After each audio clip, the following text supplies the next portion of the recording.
Hello, welcome again to the Practical Guide Junior to GIS Expert Training Series, and this is our practical guide of Module 1, and we are going to use QGIS 3.16 version for this project. And as we agreed that we are going to work on project-based of real-world project, and here we are having this project where a University of Dar es Salaam, which is in Tanzania, is trying to implement facility management, and you as a GIS expert, you are requested to develop a visualization model to represent the asset within the university. So here are materials and methods needed for this project. You will need to have data, as we said. Any GIS task has to have a data.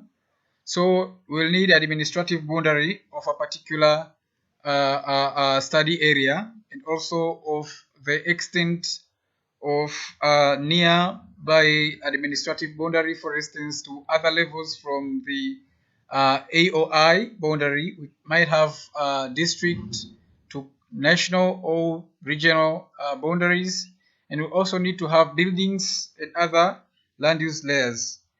And also we need software so that we can be able to integrate the layers and data into the system and provide solution for our task. Okay. So step number 1 is to have the QGIS software installed in your computer system, which is the hardware, and find the data needed for this project. Here are links to download several data that we are going to need for our project. For instance, starting with administrative boundaries, we will download this data from the Diva GIS site, and I'll show you how you can download data from this site. So here is the link. If I click the link, okay, I'm not connected to the internet, so I have to connect myself to the internet before I open the link, because this is working over the web. So okay, let me try to connect my, well, here is the Diva GIS website, and as you can see, you can download data by country just by selecting and download free geographic data for any country in the world. And for our case, because the area of interest is in Tanzania, so we can click here and scroll down to select Tanzania as our case study. Okay, let's try to select Tanzania. Okay, so this is Tanzania. We can just select it. Then here is where you can choose the subject. For instance, you might need to download administrative areas, like how we want to download. You might also need to download inland water, roads, railroads, elevation data, population data, gazettees, and etc. So after selecting the subject or the data type that you want, you just need to click OK. And if you click OK, you will have the link where you can download your data. If you just click this link, okay, this will initiate your download. As you can see here, our download is almost complete and is in the zip file. So after downloading the data, we also need to have the building, roads, and other layers which are going to be downloaded from the Hot Expo tool site, and I'll show you how you can download data from this OSM site. You just have to click this link here. This is the link. So if I click the link, you can just wait to have it opened. As you can see, there is the link. And the difference between Diva GIS and the Hot Expo tool is that with Diva GIS, you don't have to have an account with the Diva GIS for you to be able to download data. But within the Hotspot export tool, you will have to sign up and have an account. As you can see from this red button here, it indicates to log out because I have an account with the OSM, so I have already logged in. So for your case, if it's your first time to download data from the hot export tool, you will have to create an account. After creating an account, you just need to go to create so that you can create an export of your data that you want. From the export, you can give a name. For instance, we can call this one as UDSM asset management.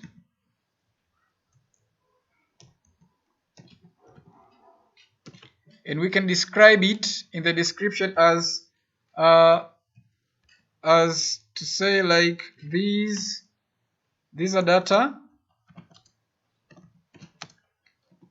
for UDSM asset project. Then after describing your data, you just click next, where you get to choose the format of the data that you want to download. For instance, there are several data formats here, but for our case, let's go with GeoPackage or shapefiles. Then we need to establish an extent of the data download, for instance, by zooming into the area of our interest. As we said, the data is from Tanzania. This is Tanzania. And we have to choose where the university is located, which is in the Dar es Salaam region. This is Dar es Salaam. Actually, this is the business. This is the capital city of the country. So I just have to zoom in to the extent of the university area, for instance. So I can just zoom in. The university is near Ubungo, is between Ubungo and Makongo. Okay, so I can just zoom in for you to see exactly data from, okay. As you can see now, this actually is the part of the university. So if I zoom in, you can observe this is University of Dar es Salaam Business School, and this is the University Road, as you can see. So from here, we can just choose one of these options in order to have the data. For instance, okay, now we might need to draw a polygon to the extent of the data that we want, but also we might need to just draw a box, or we might need to just click on this view. For instance, if I want to download data from this view, okay, I can just click this view, and that's the view that our data is going to be downloaded. Or if I want to draw a box, I can just simply draw a box. For instance, from here, I can draw a box, and that is the extent that the data is going to be downloaded. Or the other way around is to simply you can even import the area of your interest. For instance, if you have the boundary of your study area, but also you can choose to draw. For instance, I can just draw. I can choose to draw. Okay, from here I can choose to draw a polygon from here to the area that are going to be within my study area, for instance. So here we are. Then after that, I just have to go to next. Then I choose the data type that I want. For instance, we need buildings, and these are the key. For instance, we have name, we have building, we have address, house number, and other informations within the buildings. We might also need commercial, as the university has shops, has also banks and other monetary offices. For instance, we need also education. We need to have health cares. We need to have sports. We need to have land use, water, and any other data that you want. And so after that, you have to click next. And here is the summary of your export. As you can see, a name of your export is UDISM Asset Management, and these are the data for UDISM Asset Project, and these are the format. But then you might find within the summary that maybe there are changes that you wanna edit. For instance, you can just go back to the data tags that you want. For instance, the feature type you want, you can add, let's say, communication if you want, or you can remove commercial if you don't need it. And even to the format, you can go and add the format that you want. And after that, you go to summary and you click create export. Now you can see that this is the time that our export has been created, and these are the description of our export, and the status is telling us that the export is running. So we just have to wait until the export is finished, and we will have a message indicating that the export is finished.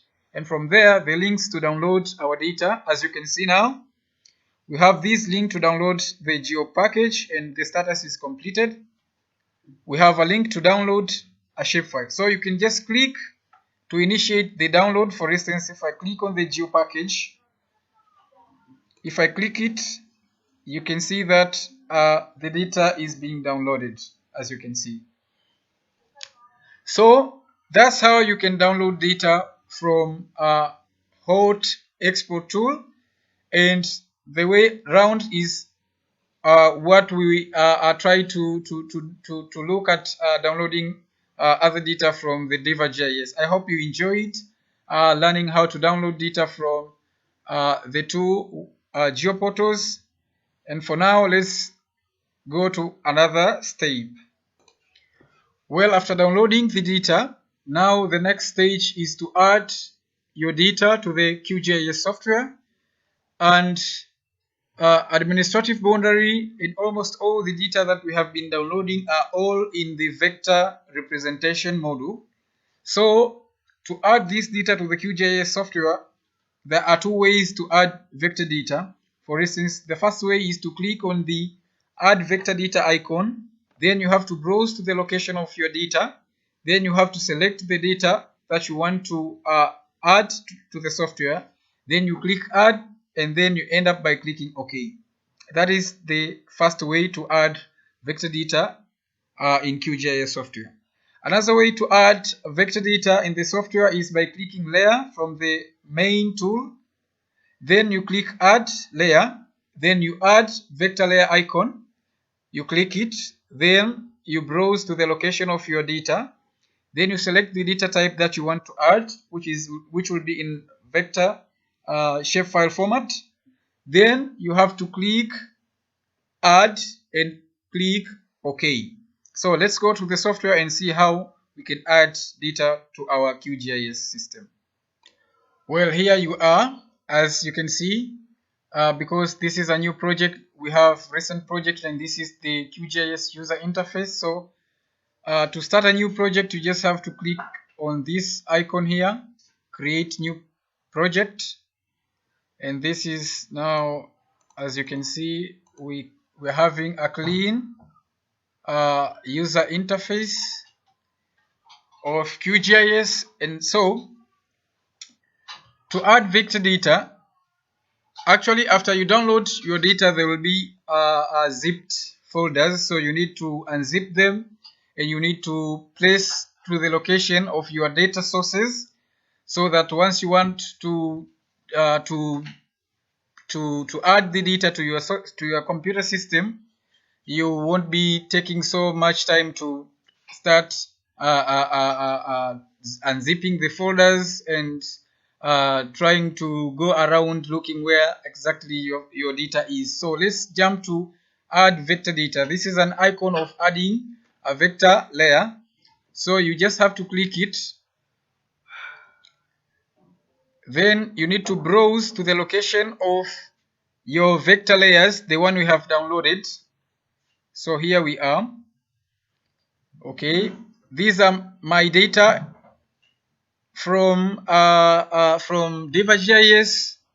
As you can see, the Tanzania administrative boundaries, and these are my data from the OSM, comprising of the asset layers that I want. So let's start by adding the boundaries. For instance, I can simplify my searching because what I need is S3 file. So I can just click S3 file. And as you can see, I have filtered my search. So we have Tanzania administrative boundaries in level 0. That is the entire boundary of the country. Then we have administrative boundary level 1, which comprise of the regions within the country. And we also have level 2 and level 3 going down to the administrative levels. So if, let's say, we want to add level 2, we can try to add level 2, for instance, by clicking it and click open. Then after clicking open, we have to click add. Then we click close, and here is our data. As you can see, this is the Tanzania district shapefile, and as you can see it from the layer list, this is our shapefile.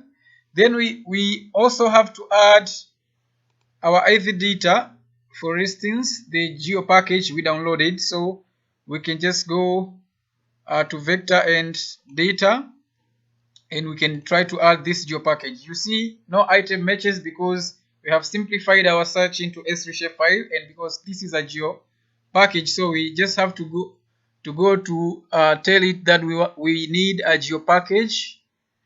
So let's try to see a geo package. Yes, this is the geo package. So you can see, now we can click it and we can click open, then we can click add. So given the fact that this is a geo package, it comprises of different shapefiles layers. For instance, we have a layer of points, we have a layer of lines, and we have a layer of polygons. And these are numbers of features within a particular layer. So if we simply need, let's say we can simply need the polygon, so we click it. If we need all, we can select all the data, or we can deselect all, or we can choose a single layer and click OK. And then if we close and zoom out to this data, then we are able to see the data that we tried to download it, as you can see from the hot export tool. And this other TZ admin 2 is the layer that we have tried to download from the Diva GIS website. So that's how you add vector data to your computer system, particularly the QGIS system. Well, in GIS, sometimes we might need to add or create data that are missing. So this data might be from satellite image, for instance, the scanned images. Also, we might have a map in formats like JPEG, JPG, PNG, TIFF, etc. So if the data is having a spatial reference system, we can simply digitize it. But also sometimes we get data that are scanned maps having no coordinate system. So in the next stage I'll show you how you can add data by digitizing from an online digitization using online or on-screen digitization, which is particularly using QGIS software. And then I'll show you how you can digitize data that are scanned from different sources. For instance, from the internet, maybe you have downloaded it or you have scanned it, and it is in the form of JPEG or JPG or any other image format, and you want it to add the data from within the QGIS software. So let's start by digitizing data using online sources. For instance, let's go to QGIS and see how we can digitize data using Google Base Maps. But this method needs you to have being connected to the internet so that you are able to digitize the Google Base Map, then extract data from the base map. Okay.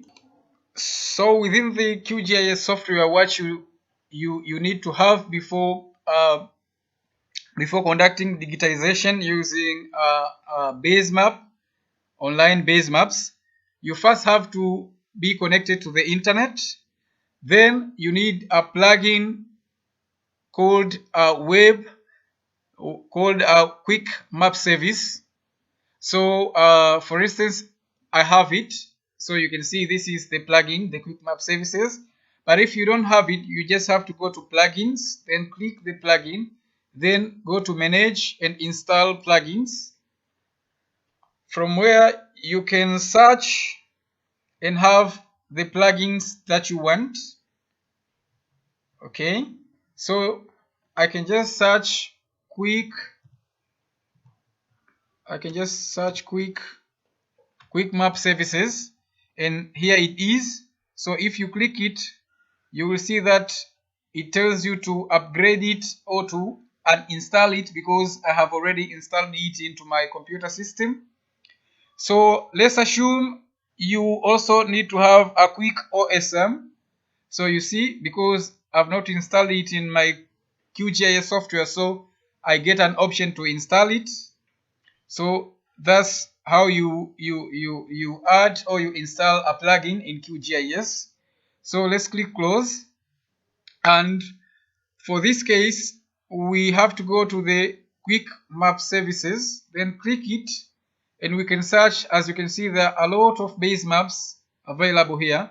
So I can just go to the Google satellite base map, and I can click OK. Within my layer list, you can see a Google satellite, which is a base map. As I said earlier, you need also to be connected to the internet, because this is an online digitization. So to digitize it, I can just uncheck this layer here, and you can see you can observe these data layer that we have been downloading from the hot export tool. But also I can uncheck it and have the area. As you can see it, this is the university area. So to digitize this area, I just have to create an empty shapefile from which the polygon that is the boundary of our study area will be contained. So I have to go to the layer from the main toolbars. I click layer, then I go to the create layer, then to the new shapefile layer, as you can see it, then I click it.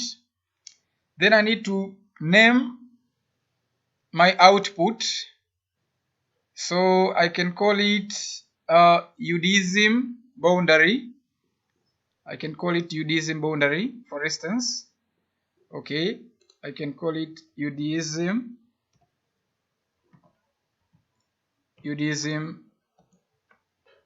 boundary. Let me just delete this one. so that it doesn't confuse you. So I can just I can choose UDSM boundary, then I can click save. Then I need to choose the geometry type of our digitization. As far as this is a boundary, so it has to be a polygon.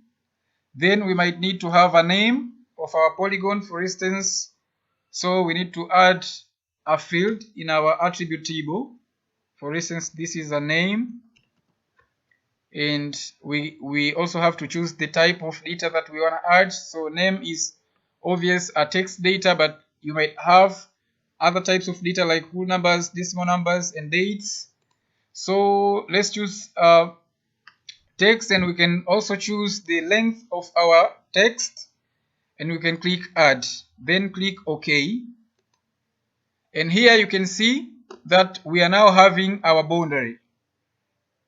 So after having our boundary, let's try to uncheck this one and try to digitize our boundary. Okay. Now we can digitize our boundary. For instance, I assume that we all know the boundary. For instance, sometimes this can be done in participatory GIS, where people living within a specific area can be involved, and those guys can tell you like, okay, the boundary is passing to this way. But also GPS or mobile data collection tools can be used to trace a boundary, as you can see. So this is my boundary because I'm familiar to this area, so I know exactly where the boundary lies. And for this case, so to start digitizing it, I have to enable the toggle editing by clicking the toggle editing and choose add polygon feature. So you can see that there are changes in my cursor, and this is now my cursor has changed into a digitizer. Okay, so I can simply start digitizing my boundary. For instance, from here I can just digitize my boundary. I'm just doing it roughly because it's just for the case of this tutorial, but you need to ensure that you digitize accurately, and that can be ensured by trying to zoom in so that you see exactly the location that you want to digitize. For instance, okay, as you can see, okay, I'm trying to go rough. Okay,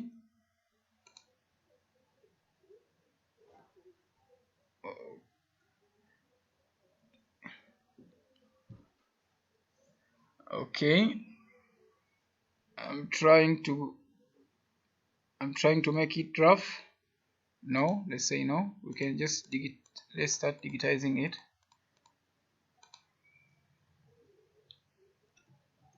If you feel like you have not well digitized, you can use your backspace from your keyboard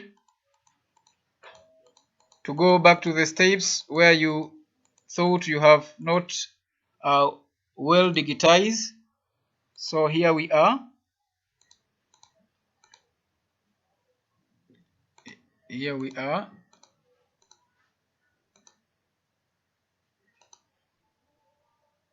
This is, as I say, this is just roughly. I'm just trying to do it roughly.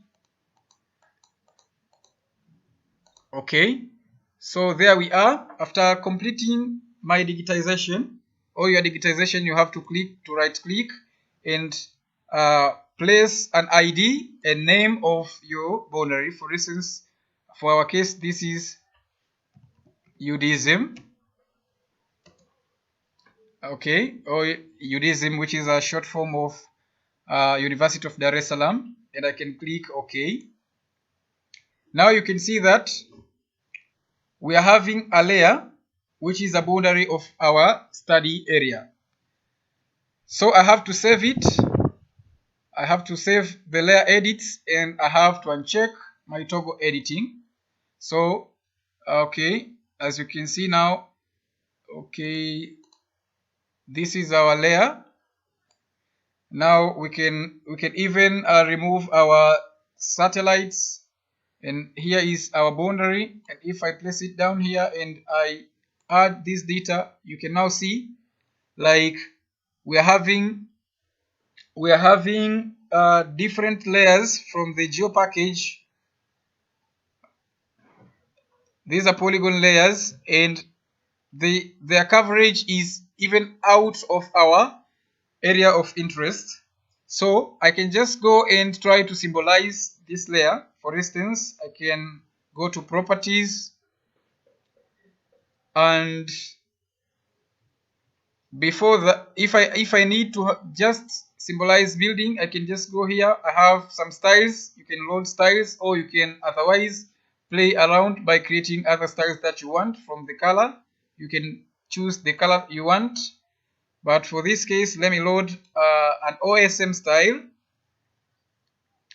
Okay, that's how you load it. Then I go to buildings because I just want to visualize buildings. So if I click open, then I have to load the data, and as you can see, here is the loaded data. Now I can click apply and OK, and you can observe some changes from our data, because they have now just trying to visualize buildings data, and they have omit all other data because the style is simply recognizing building footprints of the OpenStreetMap. So now we are able to realize and see the buildings that are within our study area and those that are outside our study area. Okay, from the next coming module, you will also see how you can eliminate these buildings that are outside the extent of our study area. But for this case and for our today case, we can just try to move on.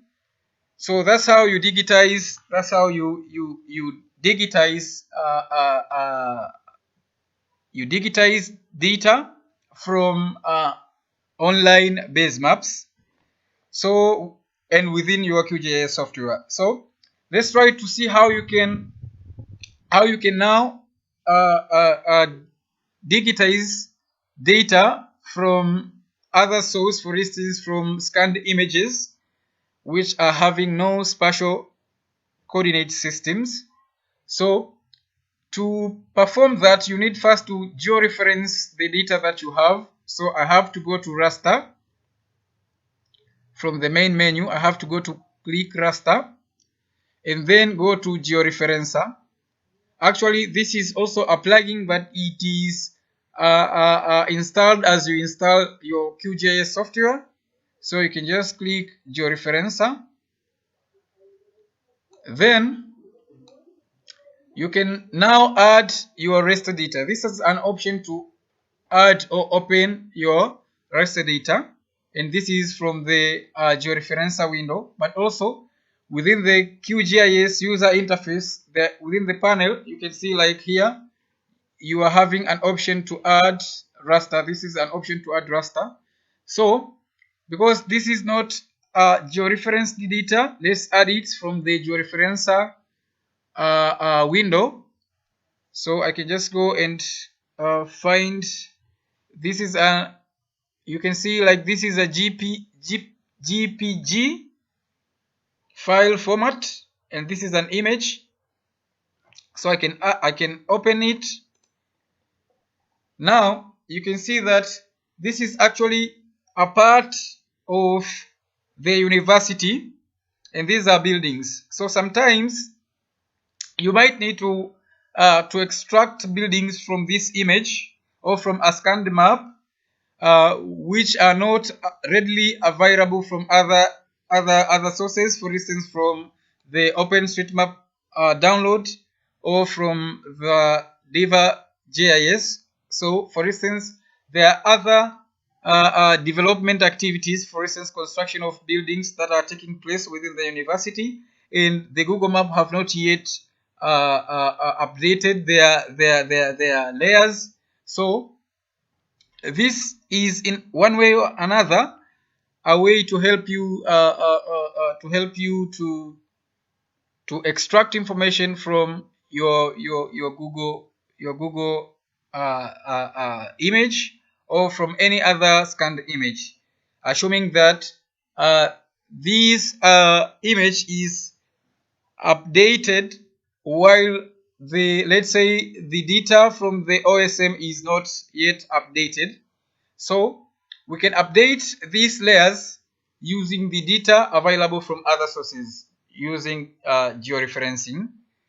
So before starting georeferencing, these are the toolbars, having several tools for different purposes, from adding or opening raster data, then start georeferencing in other tools. Now let's go to transformation settings. So before you perform your georeferencing, you need first to set transformation parameters, and as you can see, there are several parameters. You can even choose where your output image will be located. Okay, let me remove this one. Let me delete this one so that, okay. Now, okay.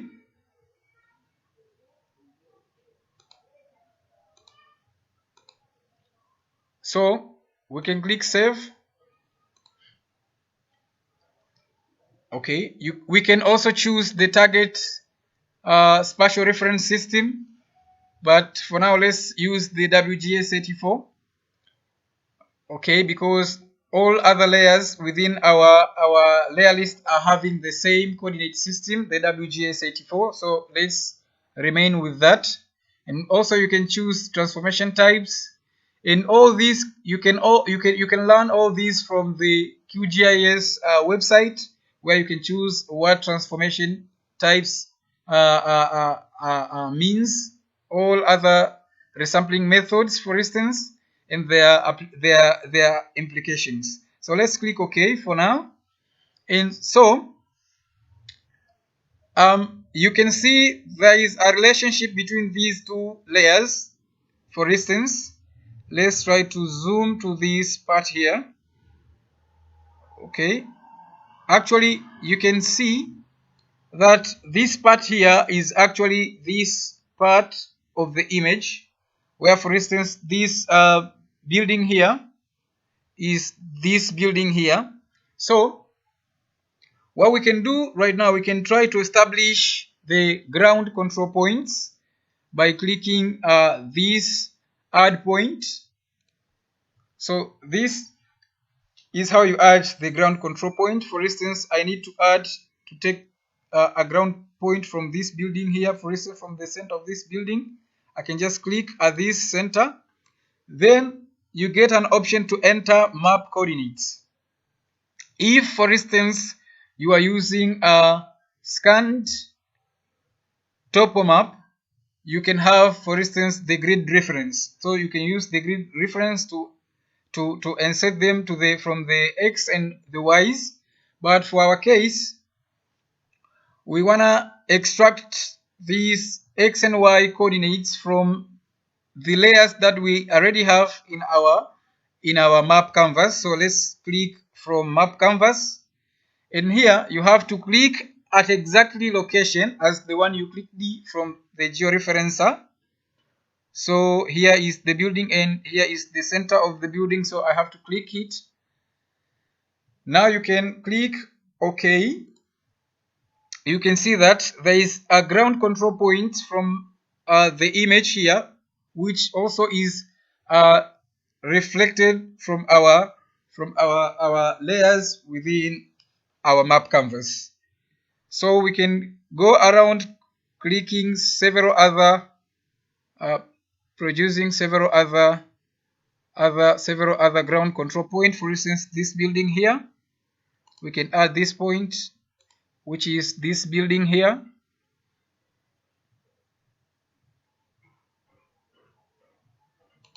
So we can add another point. Then we can choose this building here, for instance. Then we can try to search the building. Actually, it is this building here, so we can just click it. to the exactly point that you have clicked from your image. So we can click it, and we can also find another ground control point. You can pan, you can zoom in and zoom out to your image, to the area that you want. For instance, I want my ground control point to be well distributed, so I can choose this point here, and I can choose from canvas, and this is this building here, so I can just click this building and click OK. Also, I might need to have this point here from this building, so I can choose from map canvas, and this is the building, this one, so I can click here, then I can click OK. I might also need this point here, so I can click this point and I can choose from map canvas, and I can add the point, then I can click OK. Alright,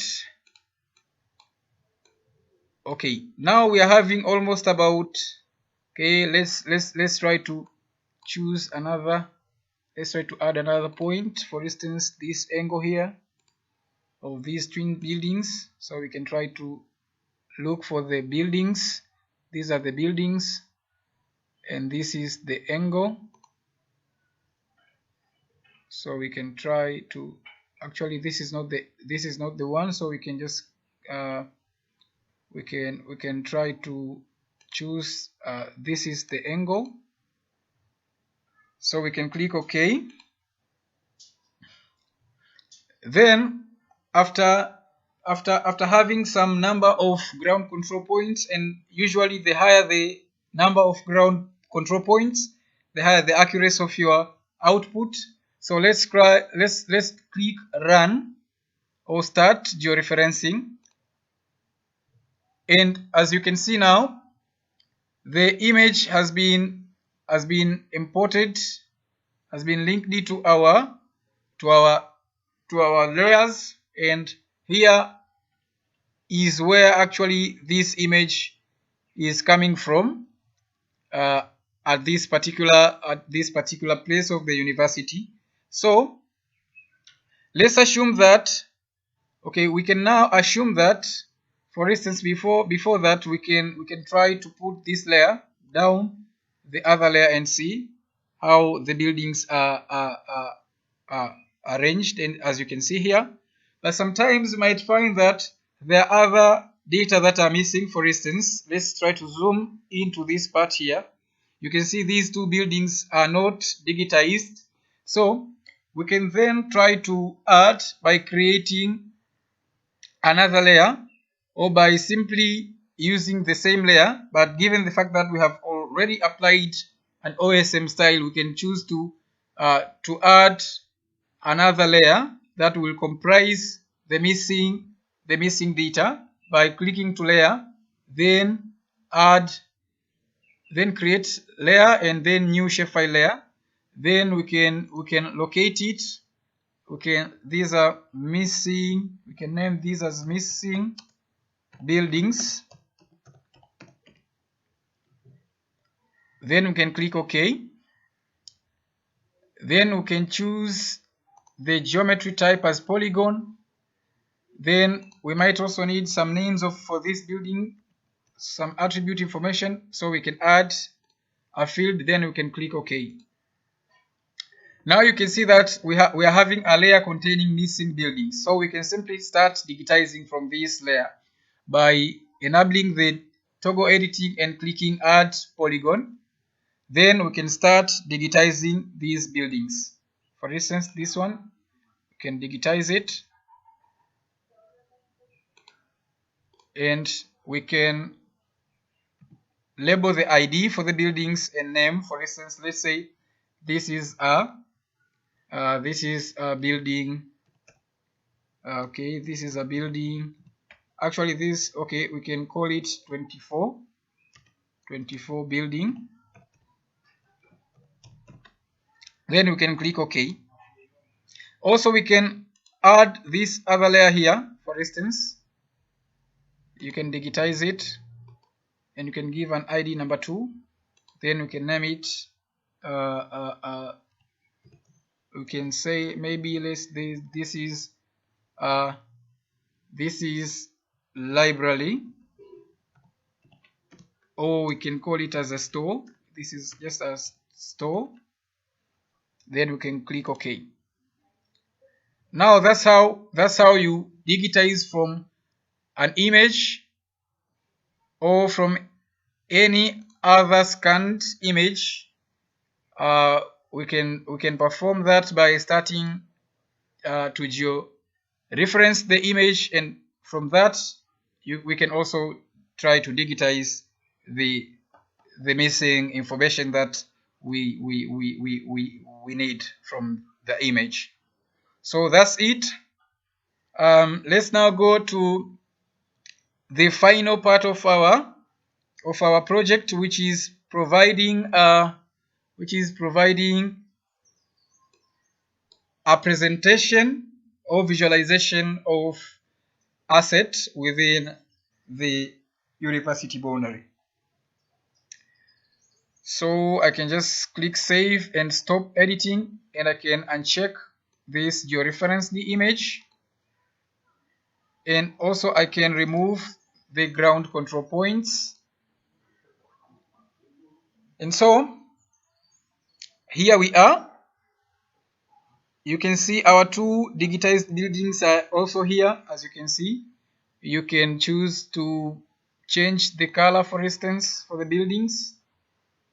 You might choose single symbol, or you might categorize them using the value that is the name. Then you can click classify. Then we can click apply. So now you can see they are having different colors. So from that part, we can now try to create a visualization of our asset by going to project, then new print layout, or you can simply click Ctrl P from your keyboard. So we can name it as asset map UDism. Then we can click OK. Now this is a print composer. So before doing anything, you need to click to page properties. You right click it and choose page properties, where you can play around with the size and orientation of your printing output. So let's choose A3, and we can just choose to zoom full. Sorry. And from that, we can start adding our layers or maps. This is add map tool, so we can click it and we can establish a polygon to the size of the map that we want. So here we are, and you can now see that this is our map. To move the content, you can just have to click to this move item content, and now you are able to move this content to the area that you want. You can also play around with the scale. For instance, let's make it 10,000. So it's 10,000. Okay. We can move our map. Okay. Let's try to reduce it a bit. Let's say let's make it, okay, we can try to, yes, to that size so that it fits within the frame. Now there we are. After that, we can also play around working with the styles. For instance, we can add grids by clicking to this option, you just have to expand this and click plus to add the grid types, and then we can modify the grid. For instance, we can place the interval to 1000. For instance, the interval to 1000.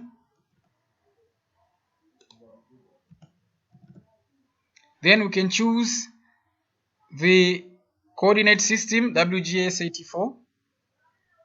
Then we can also play with the symbology of our lines by choosing the color that we want, for instance this one.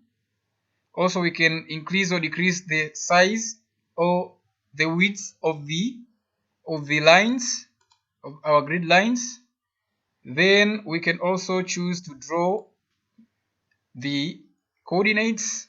We can also choose the style that we want, the format. Then we can choose to show or to not show the left coordinates, as you can see. Now let's go to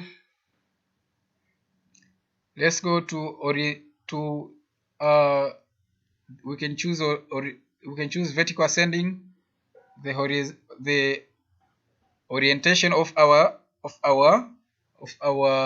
grid values, and also it should be the left and the right. We can choose this. We can choose this one. Let's say vertical. Yes.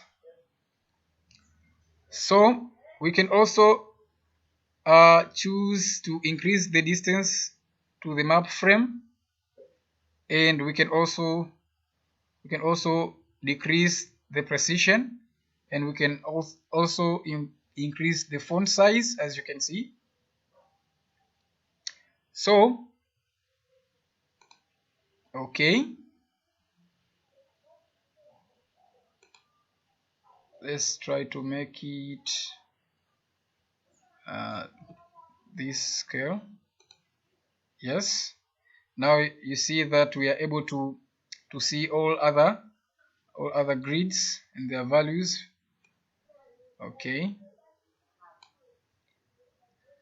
so now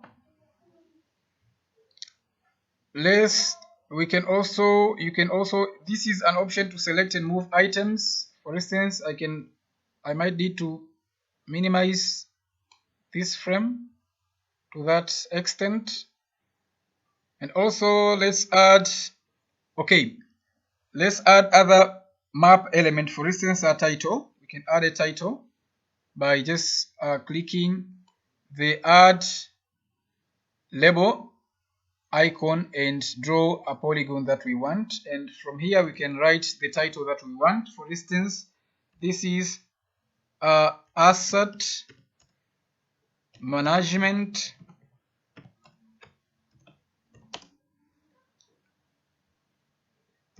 UDism. Okay, of course this is in Kinondoni,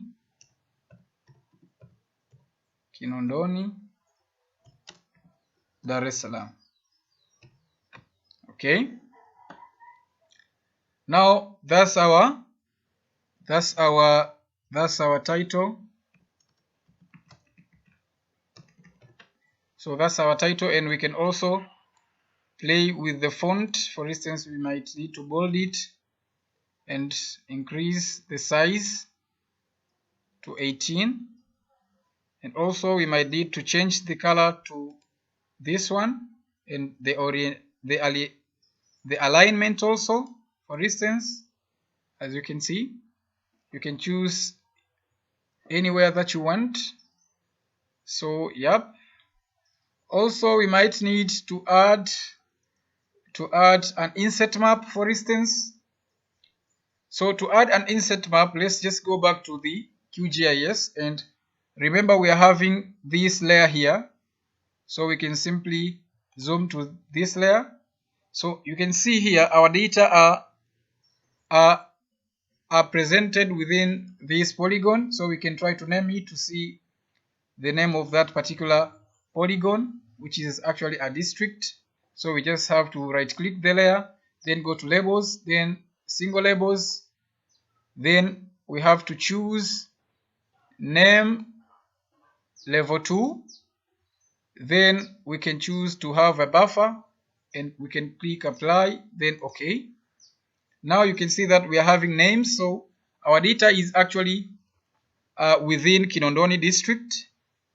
So to have Kinondoni district as an inset map, you have to right click the data and filter this data using an expression, an SQL expression. For instance, here we have to check, like, to double click on the name level 2 is equal to sample, and we can type here Kinondoni.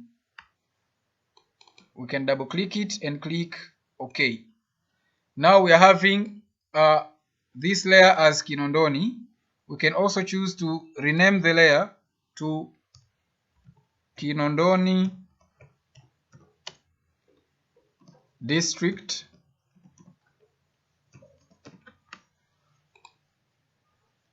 Then, okay, we can zoom it to layer. As you can see, this is our study area. So after that, let's go back to the composer and we can add map. Actually, the add map within the composer will add the map that is currently visualized within your map canvas. For instance, within our map canvas. So if you are adding data to the composer, this is the data that is going to be added. So, but before adding that data, you need to make sure that the first layer of your data is actually locked and its style is locked. For instance, we have to lock the style so that if we add another layer and change the style, the new style won't interfere with the former style. So we can lock this one, and also we can choose to have a frame of that map. So let's click add and add an inset map. We can add an inset map. Okay, that's our inset map, and we can also play around with the scale of our inset map. For instance, let's make it 4.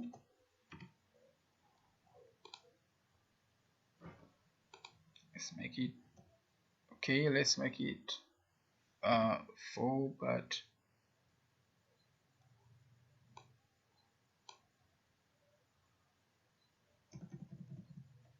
okay.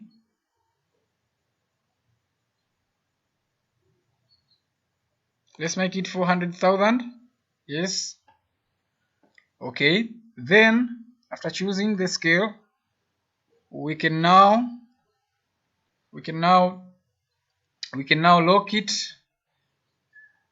This is actually the map 2. We can now lock it, and we can also as you can see, it's Kinondoni. We can also add other map element. For instance, we can add a legend. We can add a legend. This is our legend. Now you can see we are having main properties for the legend. So we can name the legend as legend. This is legend.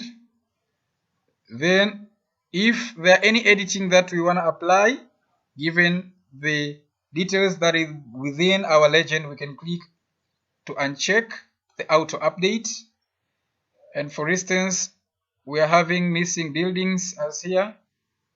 We can choose to hide this one and remain with the building, or we can also choose to not hide it so that it indicates these are buildings that have been missing.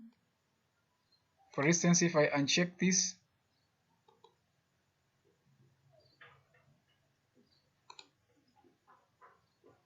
okay, let me do this. Okay, we have missing buildings, as you can see, and also we have this layer. We can simply, if you right click it, you can choose to style it. For instance, Okay, I have to uncheck the auto updates. Okay, now I can hide this one, or I can rename it if I want. For instance, these are UDism assets, but particularly these are UDism buildings. So I can name that as UDism buildings, or I can even choose to hide this one, and I can expand this one and choose.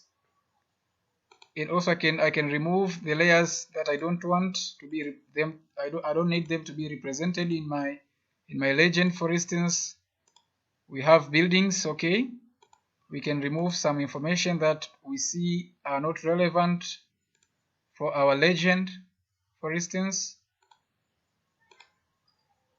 Okay, then we have UDism boundary, we have Kinondoni, and we can remove these.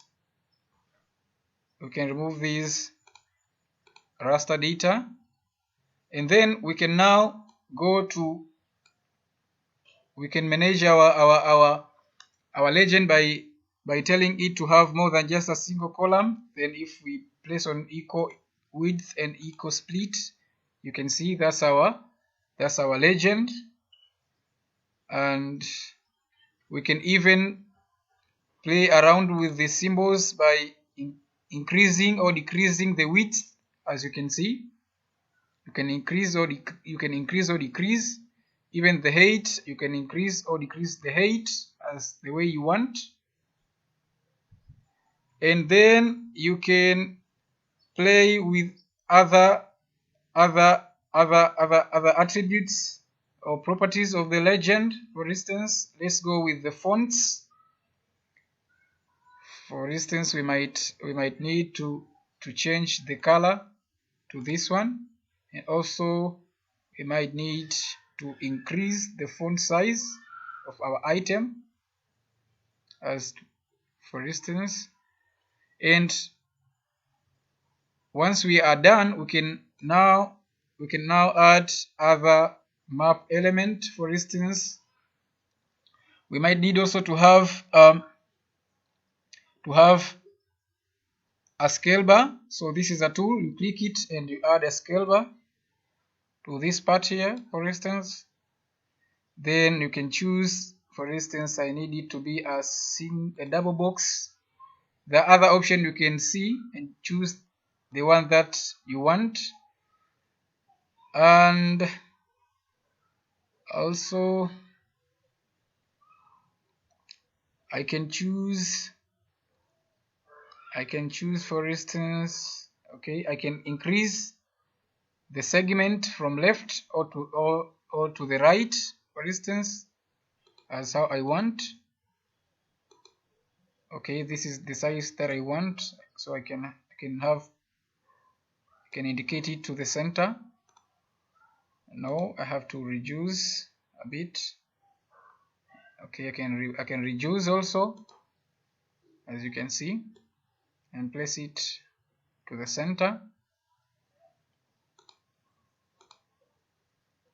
Now I want also to add some information concerning the producer of this map and the coordinates reference system. So coordinate reference system, this is WGS 84, and also the producer of this, the developer,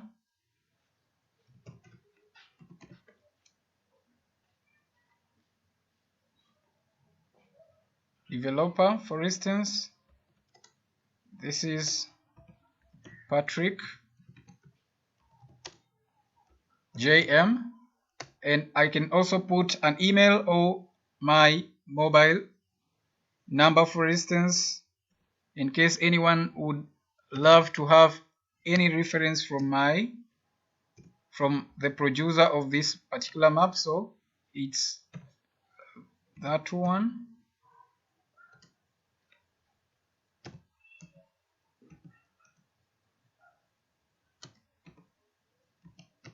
Okay, Now you can also play with the font size and the color, and you can also even increase the box the way you want, for instance, and also the alignment. So I can add the font size, and I can change the color, and I can place it to align at the center and vertical alignment at the middle.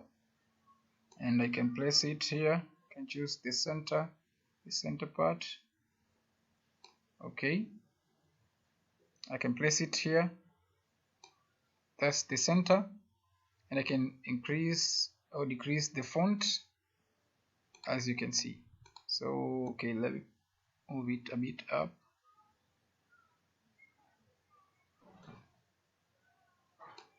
Okay,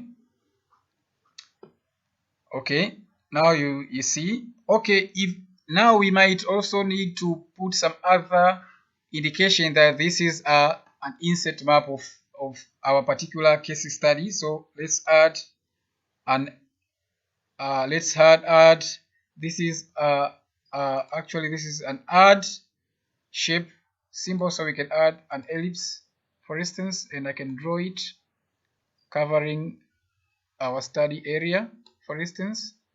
Then to make the information below this ellipse visible, I have to go to style. Then I choose transparent, and I can choose the stroke color to red, and I can even increase the stroke size, and I can also move it to fit to my map the way I want. So there, for instance, as you can see. Then I can add an arrow. This is an icon to add an arrow. I can add an arrow from here to indicate that this is an inset map, for instance, as you can see. And I can even change the color, let's say to red, and even this one to red, and I can even choose the color of the line, for instance red. Make it red, then I can go back. Okay, now we need to add the north arrow, so I can just go to this is an icon to add a north arrow, and I can click it and place a north arrow, for instance, here, and I can even choose the type of north arrow that I want. For instance, I need this one, so I can choose this one, and I can, there it is. So that's how you can make your map. That's how you can make your map. And okay, that's how you can make your map. So from now, I might also need to add a neat frame. So I can just go to add a rectangle and draw a rectangle to cover the size of my map,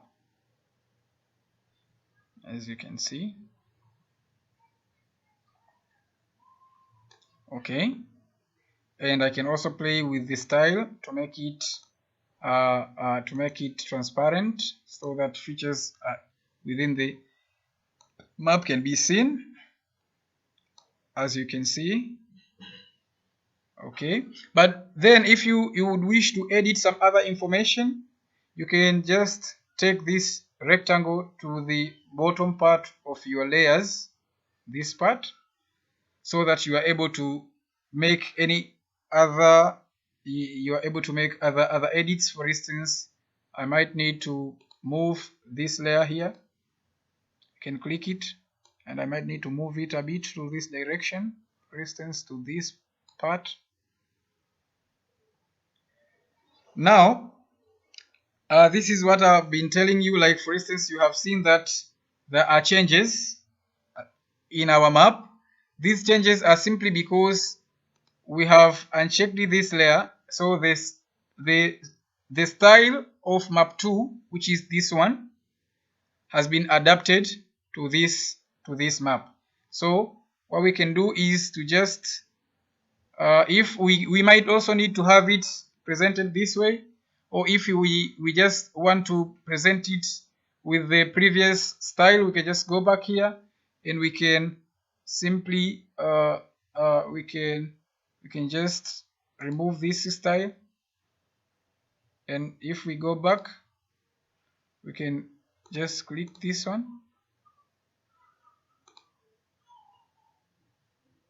Okay, I can just play around with the style, then I can lock the style, and I can also lock the style of this map.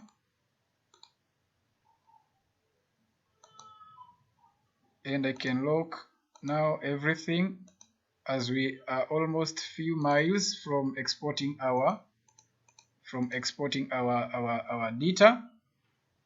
So if in anyhow I see that my map is well presented, I can just click on export, or I can print it, for instance, from this tool here. This is a print layout, this is an export as image, this is an export as CVG, and this is an export as PDF. So let's try exporting this map as an image. You can just try to export it, and you can choose the type of image that we want. For instance, let's choose the JPEG format, and we can now click save, and we can choose the export resolution. For instance, let's make it 500. Then we can click OK, save, sorry. Now you get a message that our export has been successfully exported to this directory, and also the name of the output is here, and the format is .jpeg, as you can see here. Now let's try to export it as a PDF, because this is the format you're going to use when you want to go to print it somewhere else. So I click save, then I click save.